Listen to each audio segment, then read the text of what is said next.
কি অবস্থা তোমার? হঠাৎ এমন কথা? কি হয়েছে তোমার? আরে তেমন কিছু না, বাসা দিয়ে নাকি ছেলে দেখছে। তো কি হয়েছে? ছেলের নাকি সরকারি চাকরি আছে। থাকতে পারে, জানি না। ও আচ্ছা, তুমি এত কিছু কিভাবে জানলে? তোমার কাজিন বলছে। ও আচ্ছা, এইসব খবর ও ভালো রাখে। তোমার পরিবার তো মনে হয় রাজি। কি করবে এখন? আমাদের সম্পর্ক কি এখানেই সমাপ্তি?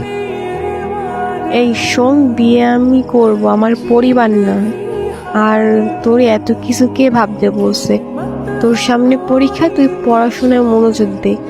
আমি তোর ছিলাম, তোর আছি, তোরই থাকবো। তুই পরীক্ষাটা দে আগে, তারপর হাত ধরে নতুন জীবন শুরু করব।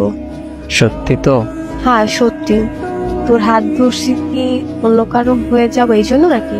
শেষ অব্দি তোর সাথে থাকবো, এটা মাথায় রাখ। পড়তে যা এখন। আচ্ছা।